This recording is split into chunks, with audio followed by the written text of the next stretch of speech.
Dans cette vidéo, vous allez apprendre à prescrire un nouveau traitement pour votre patient. Dans le dossier médical, cliquez sur cette icône.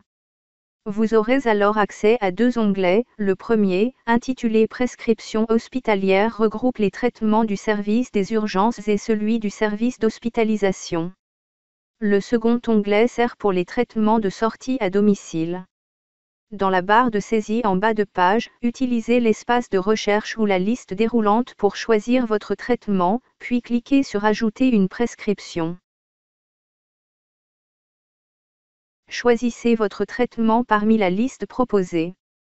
Si vous utilisez la barre de recherche, utilisez des mots-clés plutôt que le nom complet. Recherchez par exemple hydratation, garde-veine, remplissage. Renseignez le champ type pour définir le mode d'administration du traitement, péros, intraveineux, en seringue électrique, en perfusion.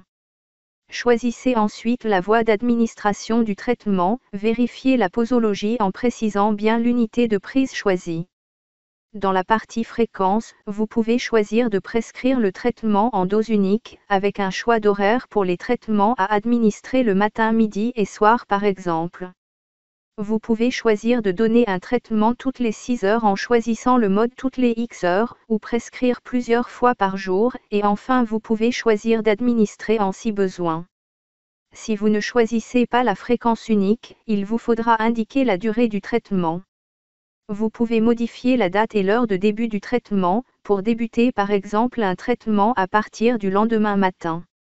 Attention, si vous prescrivez un traitement pour 8h à 8h01, il ne sera prescrit que pour le lendemain matin.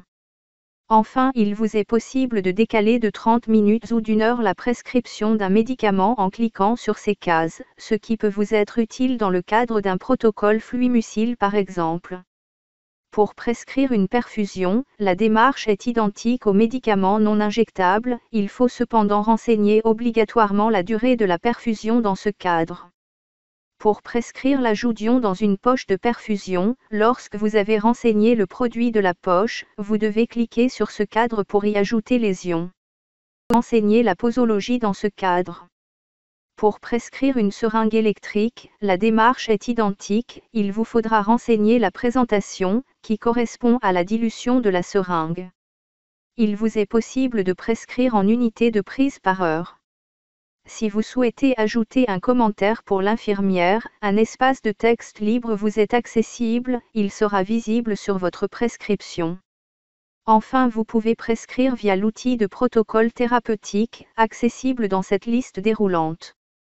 Sélectionnez le protocole dans la liste puis cliquez sur Ajouter un protocole. Une liste de traitements vous seront alors proposés, cochez ceux que vous souhaitez prescrire. Un lien vers le document du protocole est accessible en cliquant sur cette icône, il permettra de vous aider dans votre choix. Le protocole mis en condition vous aidera lors de l'arrivée d'un patient pour débuter les perfusions, l'oxygène, les surveillances des constantes, l'alimentation ou le jeûne. Pour prescrire des actes médicaux ou paramédicaux, comme des surveillances, des poses de voies veineuses périphériques, ou des sutures, plâtres ou ponctions, utilisez le type acte infirmier dans la prescription hospitalière.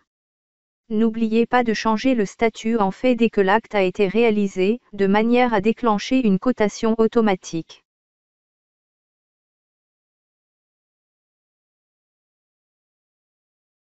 Pour prescrire un traitement de sortie, c'est la même modalité que pour les prescriptions hospitalières, utilisez l'onglet Ordonnance de sortie à domicile, ajoutez vos traitements puis validez la page. Il vous est possible d'utiliser les protocoles pour les traitements de sortie à domicile.